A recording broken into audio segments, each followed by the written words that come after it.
With this summertime patch 7.0 release for Battlefield 5, official new content support for the game is ending. But in a nice surprise, DICE has under-promised and over-delivered for this final content update, and what we're left with is the biggest content drop for Battlefield 5 since the Pacific Theater launch. Although odds are we're never going to see the Eastern Front, the USSR, or any number of other overlooked battlefields of World War II here in Battlefield 5, at least in this final update we are getting a compilation of unfinished upcoming content, with a lot of new American land and air vehicles, as well as a couple of new ones for the German faction, and a good number of weapons that will fit in quite well with all factions. Hey folks, Dave here, and I hope you're all doing well out there. Today I'm going to be looking at what this patch brings to the table as far as the new content goes, both weapons, maps, and vehicles, and we're going to have a bit of gameplay to go along with it. So buckle up if you were looking forward to one last update for the game, because this one definitely does deliver. Let's talk about the two new maps up front. Well, kind of new maps. We have ARMORY Encampment, which was confirmed quite a while ago as the main map coming with this update, and while it does support 64 players as well as Conquest Assault with some unique flag layouts for Conquest or Conquest Assault or Breakthrough mode, it is just an infantry only map, and I am just not a fan of infantry only maps with 64 players. They end up just being massive meat grinders, especially with a map like ARMORY Encampment as it's playing here after the patch has launched, where it's just a lot of infantry funneled into different lanes. For me personally, that's not the kind of Battlefield map I enjoy, but I'm not going to complain about new content, and the map does look great, as always. Far more interesting to me personally though, is the redesigned and expanded version of the map Province. This originally launched last fall as a small conquest, squad conquest that is, map, with a very small playable area and a small number of players as a whole. The map has been massively expanded to include all of the farmland that was once just a background part of the map, and it now also includes some tanks for some tank warfare out in those farm fields. This map is probably up there with one of my favorites. It's a combination of all of my favorite parts of both Panzerstorm and Eris, which are two of my long-term favorite maps from Battlefield 5. And like I said, it takes the best parts of those two maps and combines them with some absolutely beautiful lighting. And when you add in the new weapons and armored vehicles that complement this map perfectly, I spent most of my time in this patch here on the new version of Province. Even though this is technically just an expanded map, this is by far my favorite part of this patch, and I'll see how it continues to play over the coming weeks, but like I said, this is a contender for quite possibly my favorite map in the game.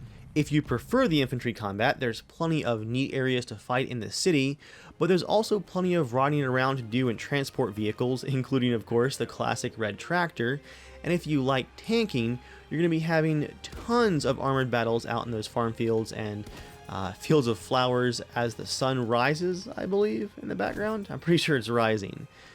And then of course you're going to have the tanks crossing over the river on multiple points to help the assaults in the towns as well.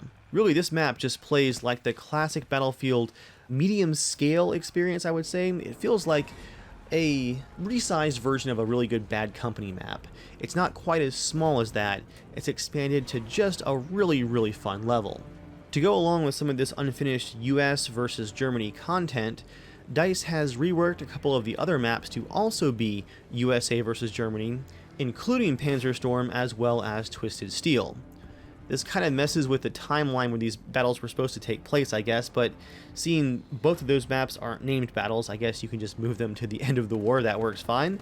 Either way, we do have a few maps that do have plane spawns for US versus Germany, which is great because we have some new planes for the USA. The US gets the P-51D fighter, as well as the P-51K. Those come with different rocket or bomb variants right there at the start.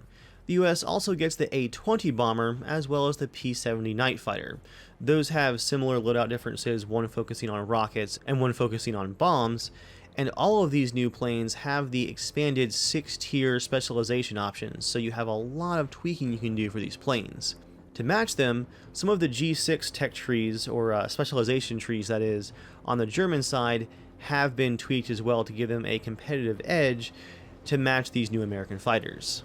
Now, unfortunately, because there are only a couple of maps in the entire game that support these new American planes, I haven't gotten much time with them yet, but they do look like they're going to be fun, especially once you get some of these higher tier upgrades. Expect some follow-up videos looking at these planes in detail.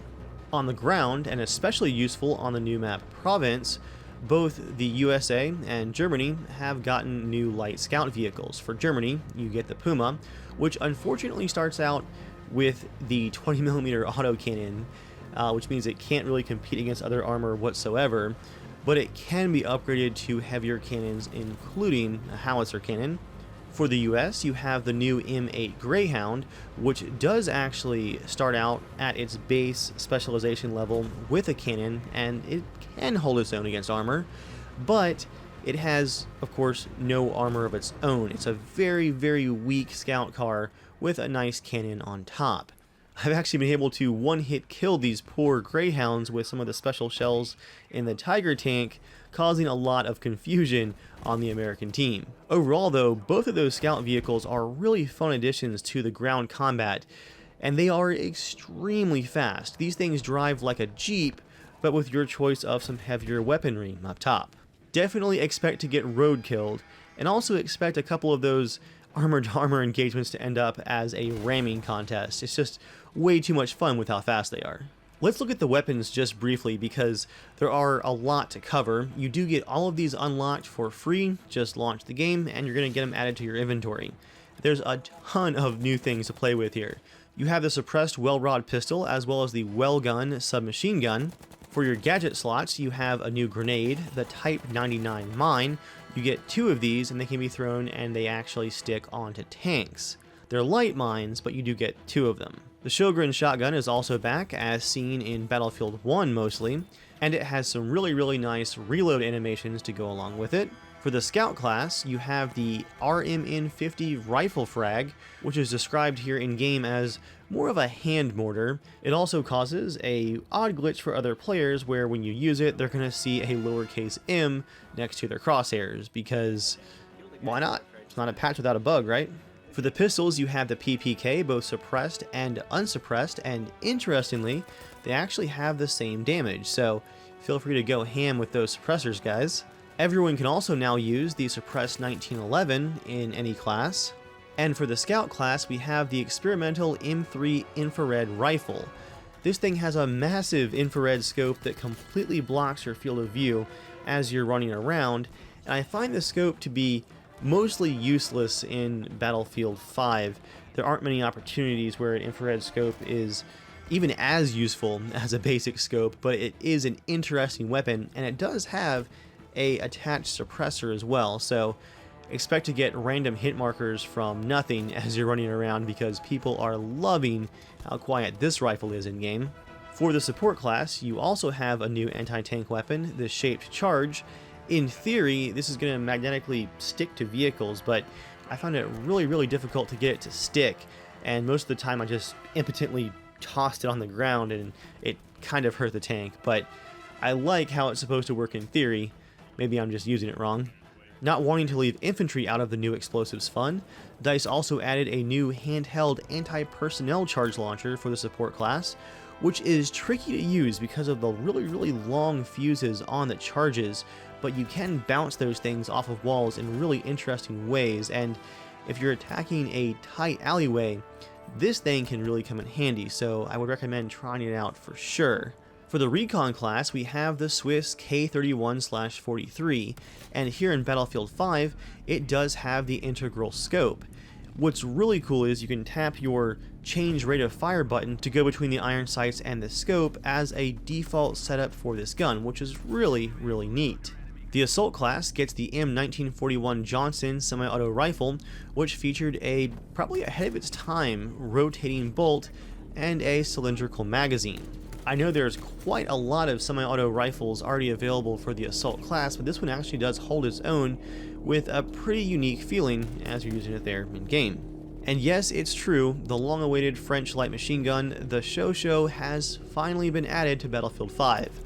This thing has been hanging around in the game's files for what seems like ages, and you can now finally use it in game. To round things off, we have a couple of other additional gadgets spread across all the different classes. You've got a handheld pistol flamethrower, a firecracker, which allows for, I guess, distractions. It sounds like gunfire for enemy players. You have a very bright flare launcher for the scout class, and a demolition grenade as well, which functions like a low-powered anti-tank mine that you can toss a bit further. Well, I don't know about you guys, but I would call that a pretty substantial patch, and a pretty solid farewell to World War II here in Battlefield 5. As I said back in April, I think the missed opportunity here remains the most disappointing part of Battlefield 5, because right when this game really felt like it was getting rolling, it is going to have its support canceled now.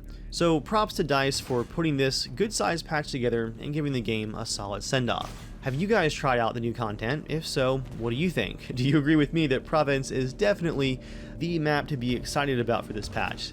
I want to hear your thoughts. For now, thank you guys for watching. I'll see you next time.